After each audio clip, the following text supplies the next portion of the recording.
The crystal stemware shattered against the marble floor 3 feet from where I stood. The wine spread in a pale crescent across the restaurant's flawless white tiles, a golden bloom of embarrassment under the chandelier's light. For one suspended heartbeat, everything stilled. The music, the chatter, even the clinking of silverware, as if the entire world paused to watch me fail. Then came the voice, smooth and venomous. "You incompetent little thing." Vivian Moreau's laughter followed, sharp as broken glass. She was beauty polished to cruelty, draped in diamonds that flashed like small knives every time she moved. Her lipstick matched the Cabernet she hadn't ordered, and her nails, perfect, pointed, curled around the edge of her glass as though even it existed to serve her performance. I swallowed hard, gripping the towel at my waist. "I'm so sorry, ma'am. I'll bring you another." Her smile never reached her eyes. "I don't want another anything from you." She rose from her seat, a tall figure of silk and disdain. "Do you have any idea who you're serving?" Behind her, the man she spoke to sat in absolute stillness, a tailored suit in midnight black, crisp white cuffs, a watch that glinted like a secret. He wasn't watching the spilled wine. He was watching me. Those eyes, dark, unreadable, held a calm that felt more dangerous than Vivian's rage. "Answer her, Elena." Her tone dripped false sweetness. "Who is he? Do you even know whose table you're clumsy at?" My voice barely came out. "No, ma'am." Her laugh was louder this time, crueler. "Of course you don't. You people never do. You're all the same, replaceable. Pretty faces with shaking hands." I kept my expression still, the way 6 years of restaurant service had taught me. Don't react, don't rise, survive. But inside, something hot and bitter twisted. I had done nothing wrong. The glass had slipped because she'd gestured too wildly, not because I'd failed. Still, I bowed my head. "I apologize again for the inconvenience." Vivian tilted her head, enjoying the small audience she'd gathered. "Are you even listening?" she said, her voice lilting upward like she was on a stage. "Look at me when I'm talking to you. Sit down, Vivian." The man's voice cut through the air so softly it didn't need volume. Just authority. Just control. Vivian froze mid-sentence, her body folding back into the chair as if the word had weight. For a heartbeat, the entire restaurant was silent again, and every eye that had been on me turned to him, Alejandro Vitali. The name rippled through the servers near the kitchen doors like a warning. I'd heard it whispered before, the man who owned half of Chicago, without ever signing his name to anything. The man who didn't raise his voice because he never had to. He reached into his jacket and drew out a money clip. Without looking at Vivian, he placed several bills on the table, crisp and deliberate. "For your trouble, Miss Russo, and for your discretion." I stared at the cash. "Sir, that's not necessary. Take it." His tone was quiet, but it left no room for argument. Then his gaze rose to meet mine. It wasn't kindness there. It wasn't cruelty either. It was something else. Assessment. Curiosity. Like he was memorizing the way I stood, the way I refused to crumble. Vivian shifted uncomfortably, her face flushing, but Alejandro didn't look at her. He simply buttoned his jacket, nodded once, and said, "I've lost my appetite." As they left, her heels clicked furiously against the marble, echoing her anger into the silence they left behind. I stood frozen, a towel damp in my hand, the money untouched, my heart hammering too fast. When I finally looked down at the broken glass, the reflection staring back wasn't the same. The humiliation still burned, but underneath it was something else. Confusion, curiosity, a spark of something I didn't dare name. Because for a moment, when Alejandro Vitali's eyes met mine, I'd seen a question there. And that night, lying awake in my tiny apartment, I couldn't stop hearing his voice. Low, controlled, absolute. Sit down, Vivian. 2 words that had turned a room full of predators into silence. 2 words that had protected me without meaning to. I should have forgotten it. I should have let it go. But when I closed my eyes, I saw those black eyes again, steady, unreadable, and the smallest flicker of something that felt like recognition. I didn't know then that the man whose girlfriend had mocked me would change everything. That his quiet protection wasn't mercy. It was the beginning of a choice I didn't know I'd already made, and by morning, that choice would come knocking on my door. The knocking started before the sun came up, sharp, steady like a heartbeat that belonged to someone else. I thought it was a dream, until it grew louder, echoing through the thin walls of my apartment. I sat up, heart pounding, listening to the sound. That didn't stop 3 precise knocks, paused 3 more. It was too deliberate, too certain to be a neighbor. I checked the clock, 6 a.m. Through the peephole, I saw 2 men in dark suits standing in the hallway. They didn't look like delivery drivers or landlords. One had a scar that pulled his mouth into a permanent sneer. The other was younger, with cold blue eyes, and the kind of calm that only came from men who weren't afraid of consequences. Miss Russo, the one with the scar, called through the door. Mr. Vitali requests your presence. Every instinct screamed no. Every story I'd ever heard about men like Alejandro Vitali came rushing back. Money, power, danger, the kind of man you didn't say no to, but the kind of man you never wanted to meet again. I pressed my back against the door, forcing my breath to stay quiet. I'm not going anywhere. Leave or I'm calling the police. The blue-eyed one laughed, a quiet sound that felt more threatening than shouting Miss Russo. If you were in danger, we wouldn't be knocking. And that was when I knew this wasn't a request. They already knew I was alone. They knew where I lived. They probably knew the exact moment I'd get scared enough to open the door. I moved to the kitchen where my phone sat beside a half cup of cold coffee. My hands trembled as I reached for it, but the knocking turned into a single deep thud, the kind that warned of a door about to break down. You have 3 minutes, the scarred man said, his tone patient but final. I didn't have anyone to call, no family nearby. No friends awake at this hour. My aunt in Boston would panic. The police would never reach me in time. So I did the only thing that made sense. I opened the door. They didn't force their way in. They didn't threaten me. They just looked at me like they were appraising a decision already made. The younger one nodded once. Grab a coat, the car's waiting. Outside, a black SUV idled at the curb, its windows tinted so dark I couldn't see inside. I thought about running, but the streets were empty, and something in their stillness told me they wouldn't chase. They wouldn't need to, because whatever waited for me was worse than whatever I could imagine on my own. The drive was silent, the city still waking up around us. Orange light bleeding through fog as skyscrapers slid by like sentinels. The men didn't speak. They didn't look at me. They just existed, like shadows. And I realized with sick clarity that they were used to this, used to picking people up who never came back.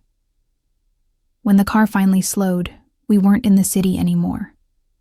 Tall trees lined a long, private road ending at gates of wrought iron, taller than my apartment building. The letter V was carved into them in elegant gold. The gates opened without anyone touching them. The mansion beyond it looked like something out of another world stone. Walls, marble, pillars, windows reflecting the cold lake behind it. It was beautiful and terrifying, like a cathedral built for sins that could never be confessed. The men led me through halls lined with oil paintings and silence until we reached double, doors polished so bright I could see my reflection. One of them knocked twice. A voice from inside answered, "Come in, Alejandro."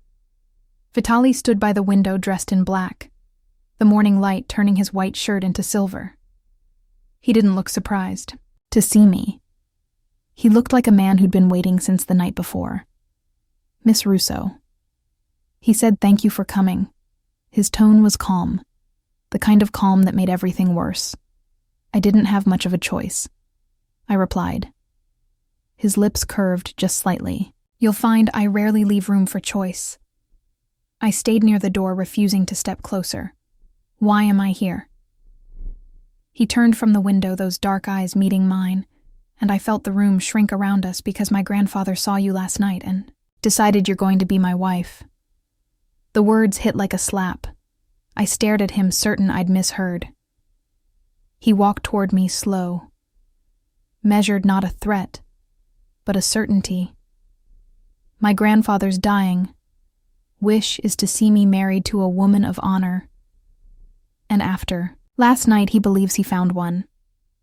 I tried to laugh, but it came out hollow. This is insane. I don't even know you. His gaze didn't waver. You will. And before I could reply, he lifted a phone from his pocket and spoke into it. Prepare the chapel. We have a wedding in 2 hours. I froze, the sound of his voice lingering like thunder that didn't fade, because somewhere deep down, I already knew nothing about my life would ever be ordinary again. I stared at him, certain I had misheard. But Alejandro Vitali's expression never changed. Calm, focused, unstoppable. The kind of calm that meant every word was already law. His voice was low, but absolute. My grandfather wants to see me married before he dies, and he chose you. I took a step back. The room felt smaller, the air thicker. You can't be serious. I don't even know you. And you think you can just decide something like that? His eyes didn't soften. They only darkened.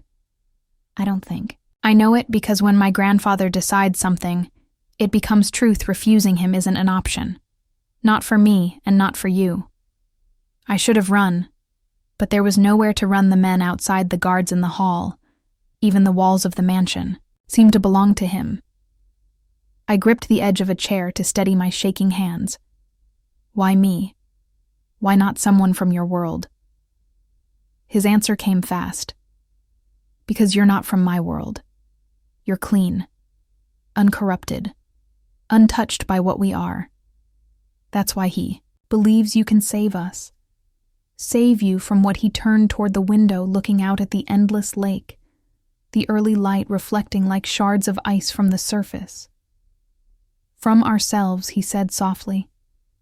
My father died because he trusted the wrong people. My uncle wants to destroy everything we've built, and my grandfather believes a woman like you can remind me of honor. The way he said honor made it sound like a curse, not a virtue. I don't belong here, I whispered.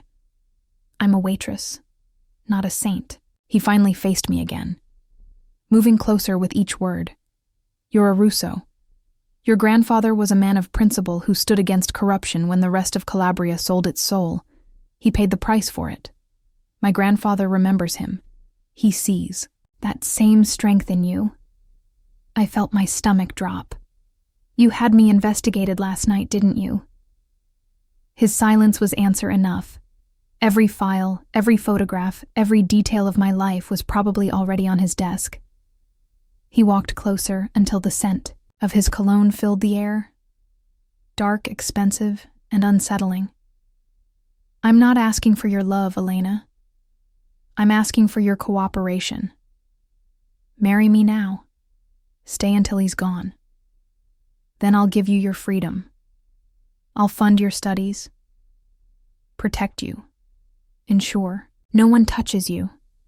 I laughed without humor. Protect me from what? From you. He stopped a few feet away, and for the first time there was something in his eyes that looked like regret. No, from the people who will come for you once they know my grandfather chose you. If I don't claim you, they will use you against me. Or worse, they'll erase you to hurt me. His words chilled me, because there was no threat in them, just certainty. And what happens if I refuse? He took a slow breath, then spoke quietly, but each syllable carried danger. If you refuse, the men waiting outside will escort you home. But by tonight, someone else will come. Someone who won't knock or speak. They'll make an example of you to show my grandfather. His judgment was wrong. The silence that followed was unbearable. I looked at the door at the men outside, then back at the man who claimed he was saving my life by destroying it. You expect me to marry you today? He nodded once, calm, as if he were confirming a business deal. The priest is already on his way. The chapel is being prepared. I shook my head, disbelief burning into anger. You can force me to wear your ring. You can parade me in front of your dying grandfather, but you'll never have my loyalty. Never. For a second. Something flickered across his face. Pain maybe, or respect. Then it vanished, replaced by that same controlled steel. You'll hate me now, maybe forever, but one day you'll understand. This isn't about power. It's about survival. Lucia, the housekeeper, entered quietly. Her gray hair, neat, her eyes sharp as glass. She looked from me to him and sighed. It's time, the dress is ready. I wanted to scream, but my voice refused to work. I stood frozen, watching the world tilt off its axis, while the man who had decided my fate adjusted his cufflinks as if preparing for another ordinary meeting. When Lucia gently took my hand, leading me toward the door, I felt the reality settle like a storm inside my chest. I was walking to a wedding I hadn't agreed to. For a future I didn't choose with a man whose calmness was more terrifying than any threat. And as the heavy doors of the study closed behind us, I realized something far worse than fear. Alejandro Vitali didn't need to raise his voice to command obedience, because in that silence he had already won. The gown felt like a cage of silk. It shimmered under the golden light of the chandelier.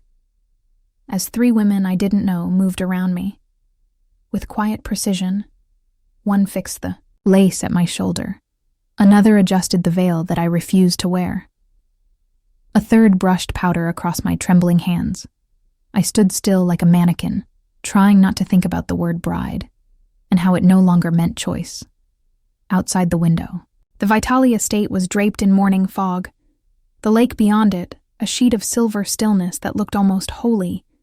But nothing about this moment was holy. I had been dressed, fed, and escorted through halls, guarded by men with guns and eyes that didn't blink. The whole place felt like a temple built to worship power. The door creaked open, and Lucia stepped in her presence, commanding the air. She dismissed the women with a nod. Leaving us alone, she held a small box in her hands. This belonged to his mother, she said. Opening it, inside was a ring, heavy with emerald and diamonds. It glowed like something alive. You will wear it, she said softly. I shook my head. I can't wear this. She took my hand and slid it on anyway. It fit perfectly. Symbols matter here, child, she whispered.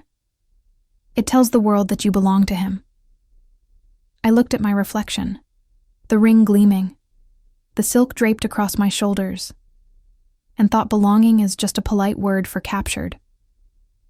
Moments later, 2 guards escorted me through the endless corridor toward the private chapel. The air smelled faintly of roses and old incense. The walls lined with saints that looked down without pity. At the far end stood Alejandro dressed in black, his tie undone, his eyes darker. Then I remembered he didn't look like a man about to marry a stranger. He looked like someone about to face execution. The priest waited quietly beside him, and when I entered, everyone fell silent, except the sound of my heartbeat echoing in my head. The ceremony began in Italian, words flowing like a prayer. I barely understood, until the moment the priest said his name, Alejandro Vitali. Do you take this woman? I expected hesitation, but he answered instantly, I do. The priest turned to me. Elena, Russo, do you take this man? I wanted to say no. I wanted to scream, but my voice betrayed me when I met Alejandro's gaze. There was no threat there, only gravity as if refusing would bring the sky down on both of us. I heard myself whisper, "I do the..." Priest's voice faded. I felt the ring slide onto my finger and the world tilted. Applause didn't follow. There was only silence, a suffocating stillness that cracked when a door at the back of the chapel slammed open. Vivian Moreau stood there, like a ghost, reborn, her eyes wild, her laughter echoing through the sacred space. "She's marrying her waiter, Alejandro," she spat. "I hope your grandfather lives long enough to see how far you've fallen." The guards moved toward her, but Alejandro raised a hand. "Enough, Vivian, leave." She took one step forward, her heels clicking like gunfire, and hissed at me, "Enjoy it while it lasts. Dear, I hope you know what kind of man you've chained yourself to, because soon you'll wish you'd stayed invisible before." I could answer. She was gone, leaving a trail of perfume and venom.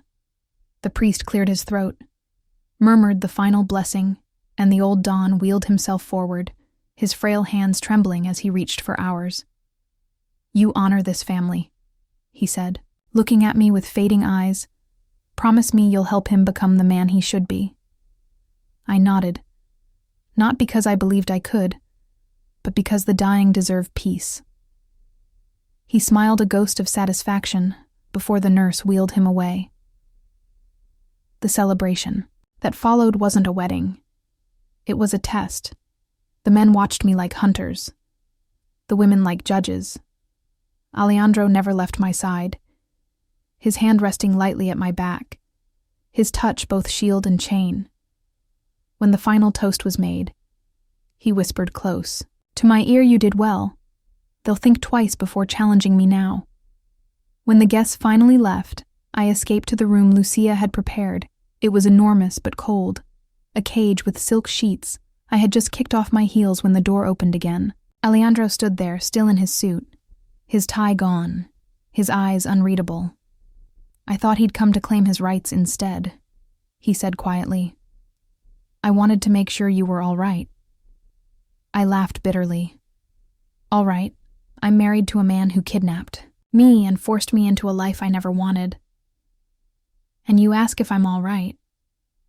He studied me for a long moment, then said, "You think I wanted this? You think I don't know what I've done? Then why do it? Because this is the only way to keep my world from tearing itself apart." His voice cracked on the last word, and for the first time, I saw exhaustion in him. Not weakness, but pain. He turned to leave, then stopped. "You handled today with more grace than I deserved." He said, "I meant what I told you. In the restaurant, you kept your dignity when someone tried to take it away. Keep it, Elena.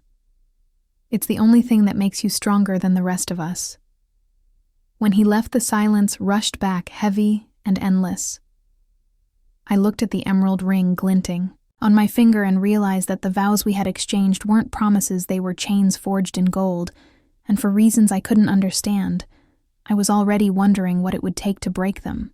I woke to the sound of screaming. It took a few seconds to understand it wasn't a dream. The noise wasn't human. It was metal and fury and chaos. The windows shook with the force of gunfire. The air filled with the deep percussion of automatic weapons and the shattering of glass. I jumped from the bed, my bare feet hitting the cold marble, the silk of my nightdress tangling around my knees. The hallway outside was already alive with movement, men shouting and Italian guards running toward the front of the house. Lucia appeared at the end of the corridor, her face white as she pointed toward the stairs. "Get down to the west wing." She called, her voice almost lost in the roar of explosions. "They've breached the gates." I froze for a heartbeat, caught between instinct and disbelief. Then I heard it, a sound I would recognize anywhere. The deep, sharp crack of bullets tearing through stone, and the echo of Alejandro's voice barking orders. His tone sharp, precise, lethal. My heart lurched because he was outside, and that meant he was in the middle of it. I ran the wrong way down the corridor toward the sound of gunfire past guards who tried to grab my arm and failed. Smoke stung my throat, the smell of gunpowder mixed with roses from the garden. As I reached the massive front windows, I saw the nightmare unfold. 5 black vehicles burning near the gates. Bodies sprawled across the gravel. Men moving like shadows through the haze. And at the center of it, Alejandro, his white shirt stained with blood, his movements swift, deadly commanding. Someone screamed his name. Then a burst of gunfire cut the air and I saw him fall.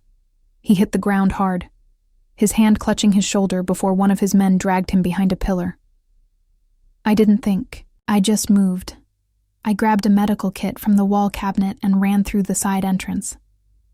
Ignoring the guards shouting after me, the courtyard was chaos. Smoke, heat, screams. But my body moved on. Pure instinct. I reached him just as 2 men lifted him to his feet. He was pale too. Pale blood soaking through his shirt. His eyes found mine even through the haze. "Are you insane?" "Get back inside," he growled.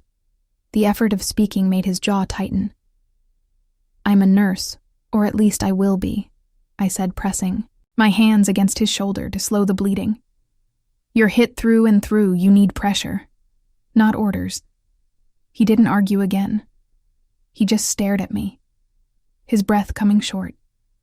The noise of battle crashing around us. The men forming a wall of gunfire to cover us. "We have to move," he said finally, but I barely heard him because I could feel the warmth of his blood against my palms. Too much of it. Dante appeared beside us, pulling Alejandro's good arm over his shoulder, while I kept pressure. On the wound, we half dragged, half carried him back toward the mansion, bullets tearing through the air behind us when the doors slammed shut. The sudden silence was deafening. Inside, the marble floor was streaked with blood. Some his, some not. I ordered. The men out of the sitting room grabbed towels from a cabinet and turned the place into a makeshift emergency room. Lucia appeared with vodka and clean sheets, her face grim as I cut away the ruined shirt beneath the blood. His chest was a map of old scars and fresh pain. "Hold still," I warned. Pouring the alcohol over the wound, he hissed through his teeth. "I've had worse, that's not comforting," I said. Pressing a towel hard against the bleeding, he caught my wrist, his grip weak but steady. "Elena, look at me." I did. His voice was quiet, even as his body shook. "Don't be afraid. I wasn't not of him. Not anymore." Outside, the shooting began to fade, the echo of retreat footsteps moving away from the estate. When I finally tied off the last bandage, my arms were shaking, the blood everywhere. His eyes followed my hands as I worked. "You shouldn't have come out there," he said. "If you had been hit, then who would have saved you?" I shot back the words, surprising even me. He stared for a long moment, something unreadable flickering behind the pain. Then a small, rough laugh escaped him. "You're going to be the death of me." Lucia moved closer, her voice steady. 3 dead, 7 wounded. The attack was meant for you, Alejandro. They wanted you gone. His jaw clenched. Who are they? Bonanno family, maybe? But it doesn't make sense. We had peace. Doesn't start gunfights, I said softly. Maybe it wasn't them. Maybe someone inside wanted this. His gaze snapped to mine, his pupils dark and dangerous. That would mean betrayal from my own blood. The weight of that realization settled in the room heavier than the smell of blood. I looked at the man sitting before me, bleeding from a war. He didn't start trapped in a world he didn't choose, and realized something terrifying beneath all the power and arrogance. He was still human. When I finally stood, my hands were trembling. I wanted to leave, to run, to hide. But when his fingers brushed mine, weak but deliberate, I couldn't move. "Thank you." He whispered the words raw and too real. For the first time since this nightmare began, I saw the man beneath the legend. And for reasons I couldn't explain, I was more afraid of what I felt than the guns outside, because somewhere between the chaos and the blood, I stopped seeing Alejandro Vitali as my captor and started seeing him as something far more dangerous, someone I might not be able to hate anymore. The sound of the last gunshot still echoed through the marble halls when Dante ordered us into the panic room. He didn't wait for my protest. He simply lifted Alejandro's good arm over his shoulder and half-dragged him down the narrow corridor behind the library. The air smelled of smoke and blood. The house that had once looked untouchable now pulsed with the aftermath of violence. The steel door closed behind us with a hiss, sealing the world outside. Alejandro sank into a chair, his face pale, the bandages at his shoulder already turning red. I tried to steady my breathing, but the silence pressed in too heavy. Too loud. "You need a hospital," I said for the third time. "You need a surgeon, not a nurse." His eyes flicked open sharp even through the pain. "Can't risk it. Hospitals ask questions. Questions lead to headlines. You want half the city knowing where I am. You could die." I shot back. He gave a faint smile. "Maybe, but not tonight. Not before I find who betrayed me." He was fading, but his willpower was stronger than his pulse. I knelt beside him, my hands moving automatically, checking his bandage pulse temperature routine actions that kept panic from taking over. He watched me in silence for a long time, until his voice finally broke it. "You shouldn't have come outside, and you shouldn't have gotten shot. But here we are." A ghost of a laugh escaped him low. Rough. "It's not often people talk to me like that." "Maybe that's your problem," I said. "Maybe you're too used to people being afraid." He didn't answer. Instead, he leaned back in the chair, exhaustion dragging at him, but his eyes stayed open, dark and burning through me. I thought about what Lucia said about symbols, about belonging, and realized that I didn't know who I was anymore. The waitress, the wife, the nurse, the prisoner. Dante checked the monitors, rows of black screens showing flashes of the estate. Smoke rising from the gardens, the attackers retreating. "But the damage done." He muttered something in Italian, then turned to Alejandro. "The hit was precise. They knew guard rotations, times, everything. This wasn't an outside job, boss. Someone fed them the details." Alejandro's jaw tightened. "Marco or Antonio," he said quietly, "or both." The names hung in the air like poison. Dante didn't argue. He just nodded grimly. "I'll find proof before the next sunrise." When he was gone, the silence fell again. I looked at Alejandro, his eyes half closed, his skin too pale. I wanted to shake him to keep him awake, but instead I found myself whispering, "Why do you stay in this world? You could walk away, disappear, with all that money, all that power." He opened his eyes again, and the look in them made me forget how to breathe. Because this is all I know, and if I leave it, someone worse takes my place. And the city burns. You're bleeding out to protect people who would replace you without hesitation. Maybe. But at least I'll know. I tried to build something different, something human. I finished for him. He looked at me as if he hadn't expected me to understand. And for a moment, the distance between us broke. He wasn't the man who'd forced me into a marriage anymore. He was a man haunted by the weight of his choices. I changed his bandage. His fingers brushed my wrist, steadying my shaking hands. "You don't have to be afraid." "Elena, I'm not afraid." "Of you," I whispered. "Then what are you afraid of?" "That I'll start believing there's more to you than this." His hand tightened on mine. His voice, quiet, almost broken. "Maybe there is. Maybe you're the only one who can still see it." Something cracked inside me, and before I could stop myself, I said softly, "I don't want to care about you. But I do." The silence that followed was electric. He looked at me like the words had cut through every wall he'd ever built.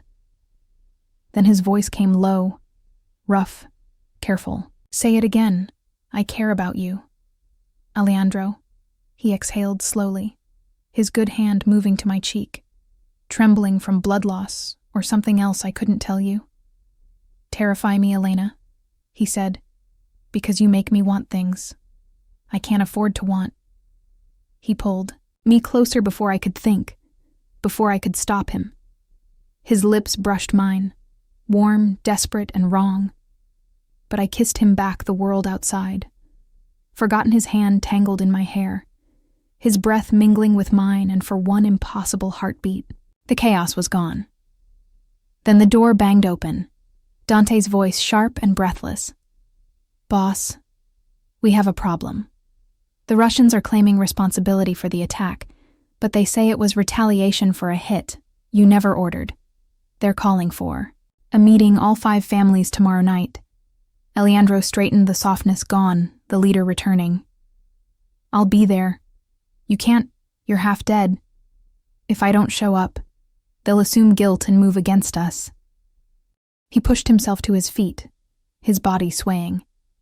I caught his arm, ready to argue, but stopped when I saw his face pale, hard, determined.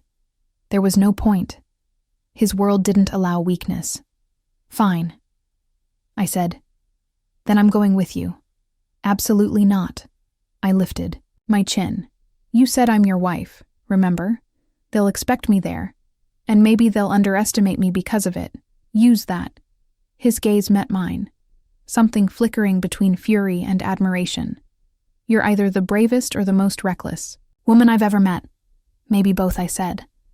And for a moment, despite the pain and the danger, he smiled, that rare, real smile that stripped him of all his armor. Then let's make sure we both survive tomorrow, he said. Neither of us knew that by the next sunrise one. Truth would destroy everything we thought we understood about love, loyalty, and the meaning of survival. Rain fell the next night like it had been waiting for this meeting. Lightning flashing across the sky as if heaven itself wanted to watch the fall of kings. The car sliced through the darkness, headlights cutting through fog.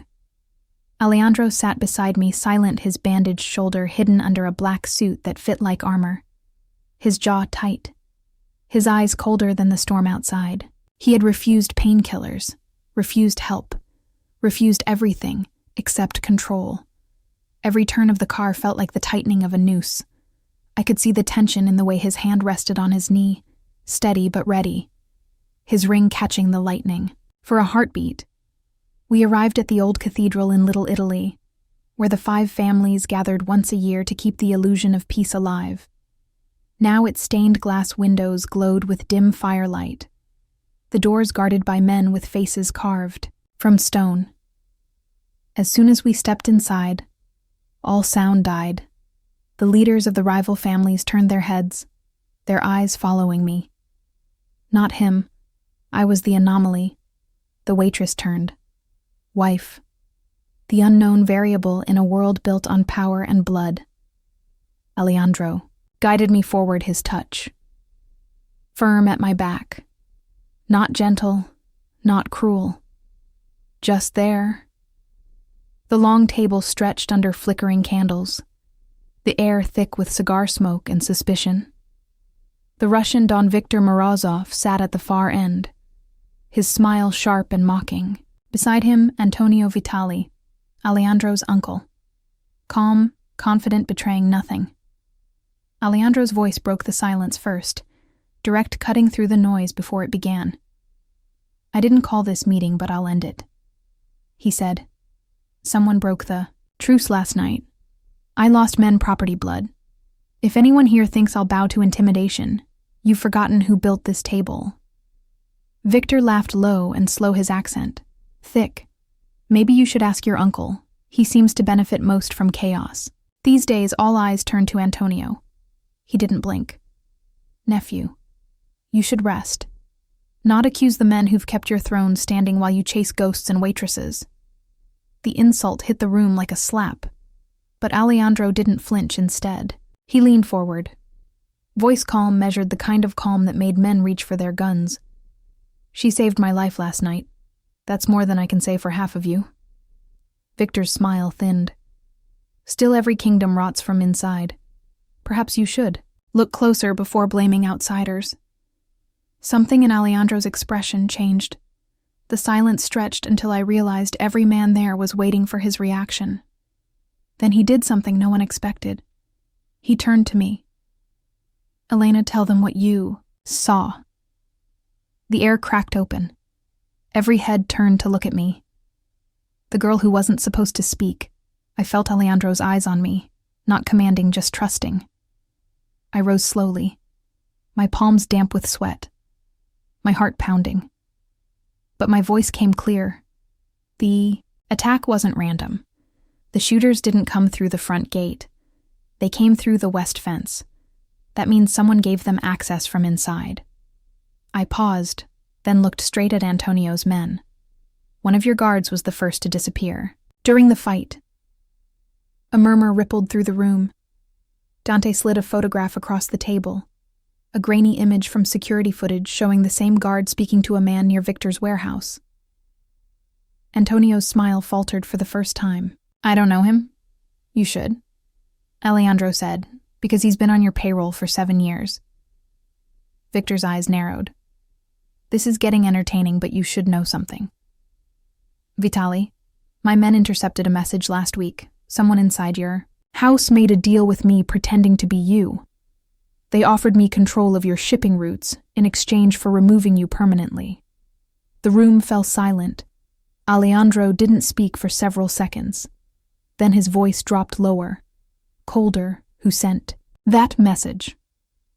Victor shrugged and slid a small flash drive across the table. "The proof," he said. "Take it or don't. But if I were you, I'd check it before trusting anyone in that mansion of yours." Alejandro took it without a word. The meeting dissolved. Intention. Each man leaving with suspicion in his eyes. When we stepped outside, the rain had turned into a storm, the wind tearing at the edges of his coat. He handed the drive to Dante, who plugged it into a laptop inside the car. What appeared on screen made my blood run cold. It was an audio file. A recording of a man's voice, sending coordinates confirming the night of the attack. It was deep calm, confident and unmistakable.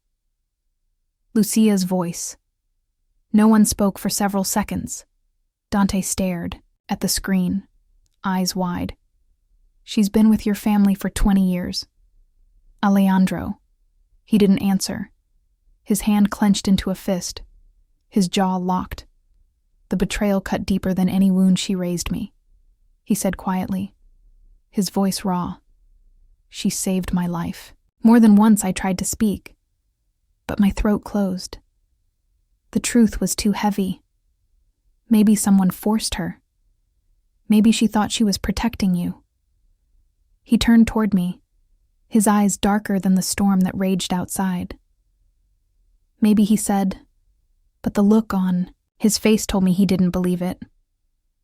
As lightning split the sky, Alejandro whispered something I almost didn't hear.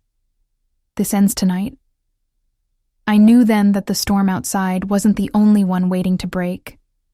The one inside him was far worse, and before the night was over, someone in that mansion would pay in blood for a betrayal that went deeper than love or loyalty.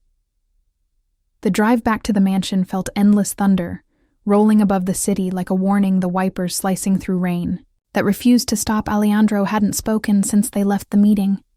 His jaw clenched, his gaze fixed on the blur of headlights ahead.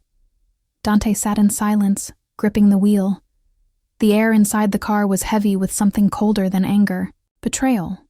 When they finally reached the estate, the guards stepped aside without question, their eyes avoiding Alejandro's as he stepped out of the car, rain soaking through his clothes. Before he even reached the door, the mansion that once looked untouchable now felt haunted, shadows shifting in every corner. Lucia was waiting in the grand hall, her face pale but composed, her hands clasped neatly in front of her, as if she had been expecting him, her voice soft. "I heard what happened at the meeting, Alejandro."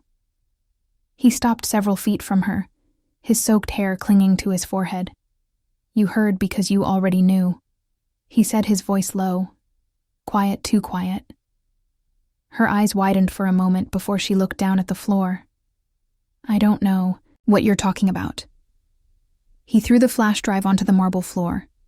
It slid across the space between them until it hit her foot.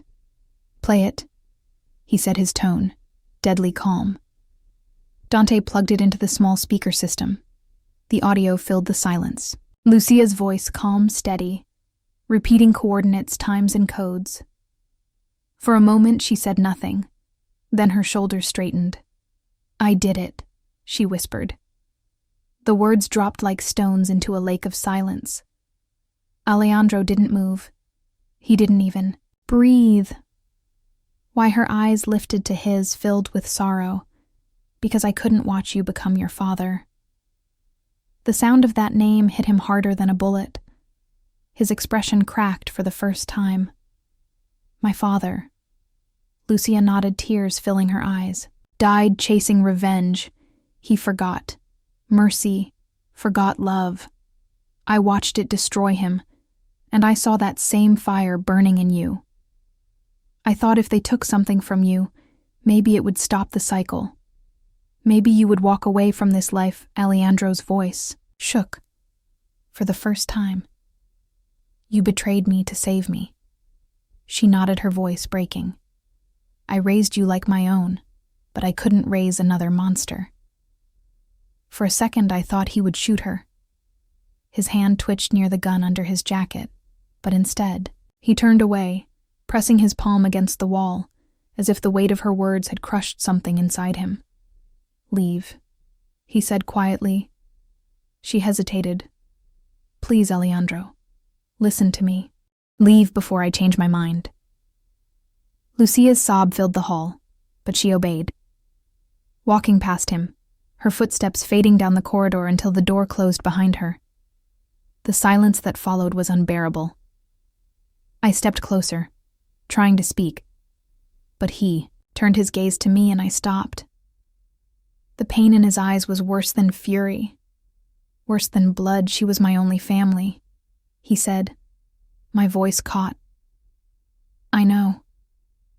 He looked at me for a long time, his voice suddenly soft.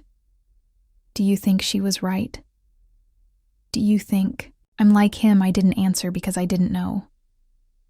Later that night, I found him in the library alone, staring at a photograph on the desk, a young boy on a boat, his arm around Lucia, both smiling under a sun that no longer existed. He didn't look up when I entered. You should rest, I whispered. He finally turned his head, the light from the fireplace flickering across his face. I can't rest, not until I finish what she started. What does that mean? It means tomorrow, I end every lie that built this family. The next morning before sunrise, Alejandro called a meeting of his men, the same ones who had served him for years, his voice cold and absolute. From this moment, the Vitali family no longer exists. Every illegal operation, every debt, every deal is over. Anyone who disobeys will answer to me, personally. Gasps rippled through the crowd. Dante stepped forward. You're dismantling everything. Generations built. You'll make enemies everywhere. Alejandro didn't flinch. Then let them come, maybe. It's time they face something they can't control. But that night, as I watched him from the balcony, I knew something had changed inside him. Something darker. The calm he wore was not peace. It was purpose. Later, when he finally found me in the corridor, his eyes were unreadable. You should pack a bag. We're leaving Chicago tomorrow. Leaving why? Because Antonio won't accept what I've done. And when he strikes, he'll come for you first. I shook my head. I'm not running. He stepped closer, the rain starting again. Outside, lightning painting his face in silver light. I'm not asking Elena. You're the only thing left they can use against me. I looked into his eyes and realized the truth.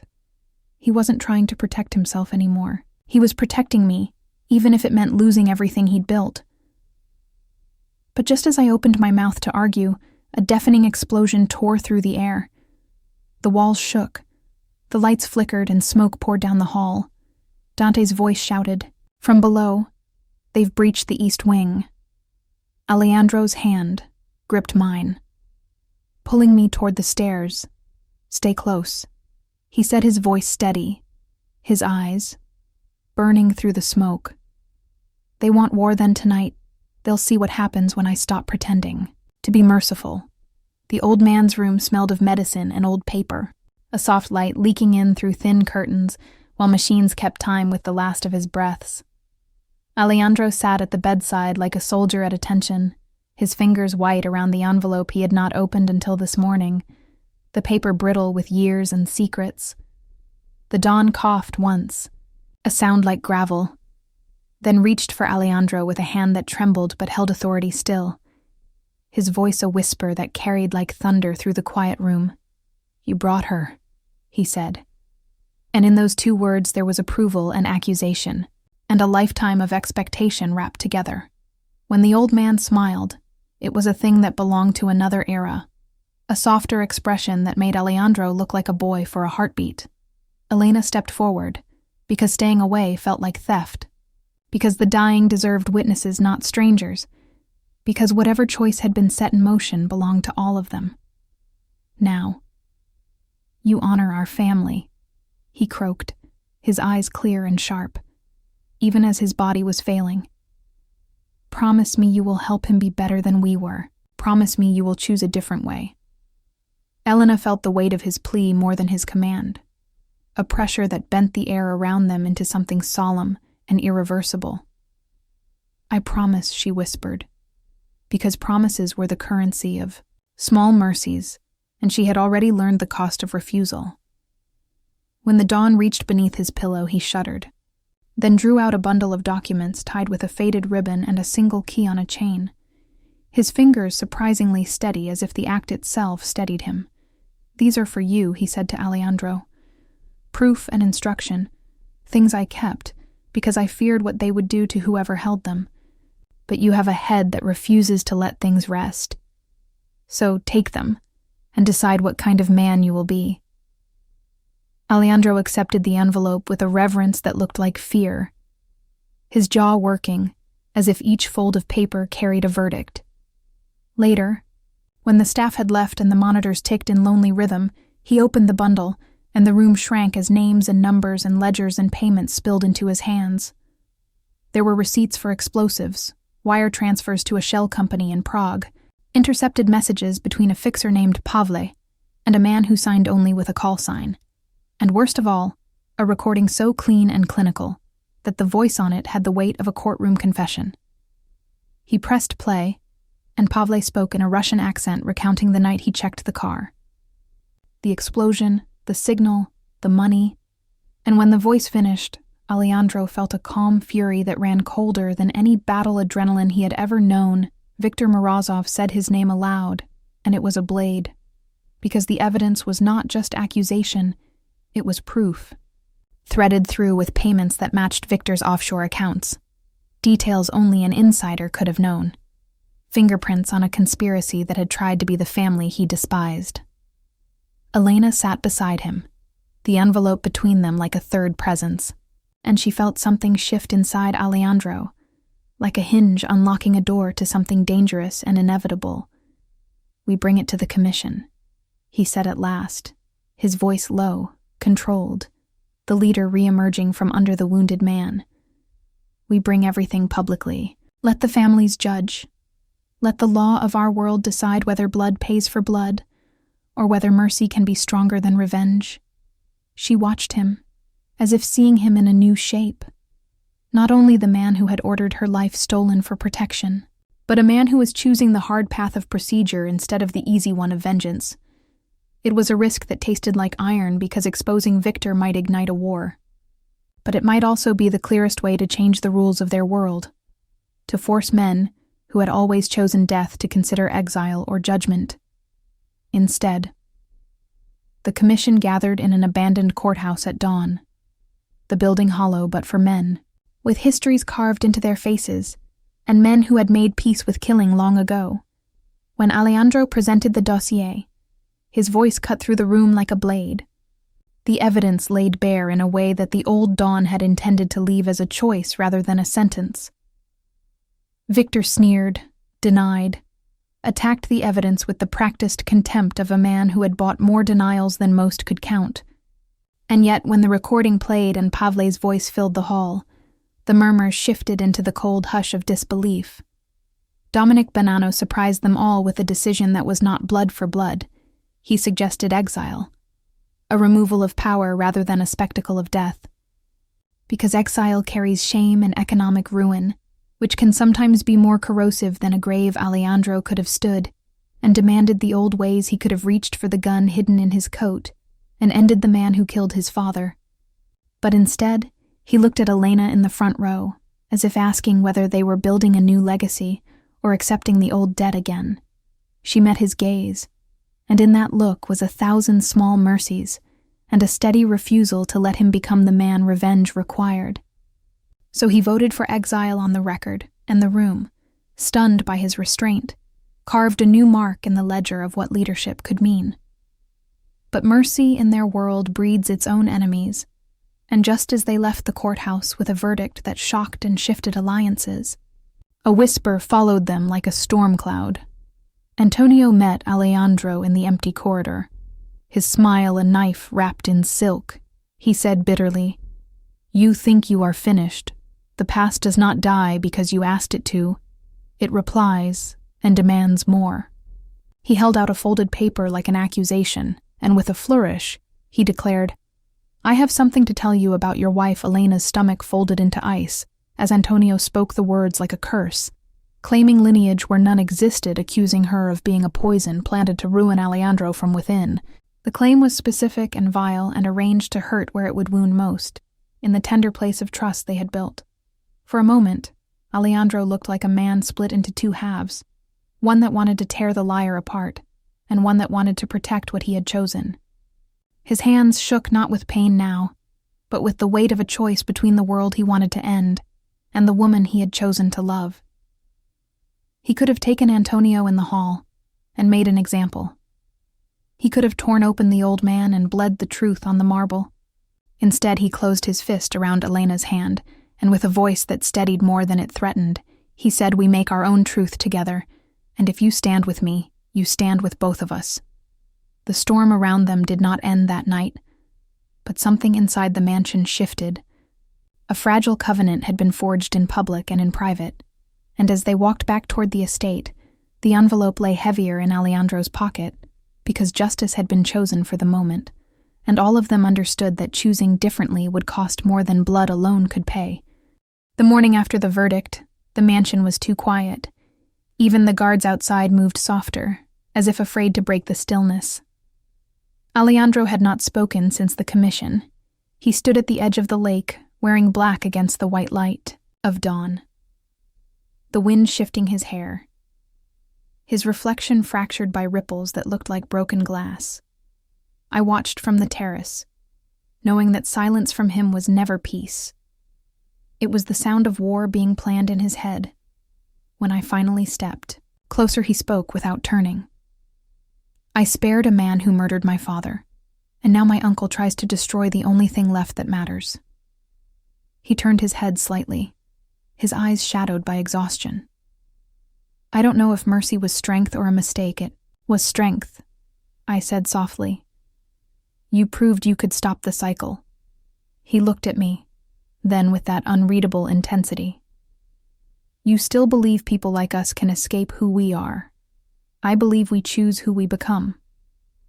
I said. He started to answer, but a sharp noise from the distance cut through the air, one of the guards shouting Alejandro's name. Then a blast of heat and sound tore across the water. The shockwave knocked us both to the ground. The east side of the mansion erupted in fire. Dante's voice came through the radio. "Antonio!" He roared. He hit the armory. "We've got casualties." Alejandro was already on his feet, his face pale but his eyes burning. "Get her out of here." He ordered Dante, who had appeared bleeding from a gash on his forehead. "I'm not leaving," I shouted over the sirens. They want you, Alejandro, not me. Then you stay behind me, he said, pulling his gun, the calm returning like armor.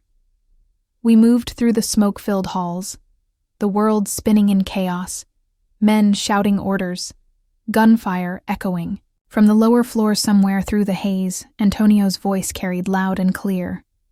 You built mercy into an empire that deserved fear. You made us weak. Now watch it. Burn. Alejandro froze his jaw tight, his body tense with rage and grief. Dante pointed toward the vault corridor. He's there with half your men. They've switched sides. Alejandro handed me a key, small and gold-edged. This opens the west exit, if I don't make it. Use it to disappear. I grabbed his arm. No, you don't get to. Die like this. Not after all this. He looked at me for a heartbeat, then kissed me so quickly and fiercely it left me shaking. He whispered, "Then don't let it be for nothing." Before I could stop him, he turned the corner into the smoke. The gunfire exploded again, shouts, curses, and then a single shot louder than the rest. Dante ran after him. I followed, despite the smoke clawing at my lungs, until I reached the corridor where Antonio stood leaning against the vault door, a pistol in his hand, Alejandro on his knees before him. You should have stayed the monster you were. Antonio sneered.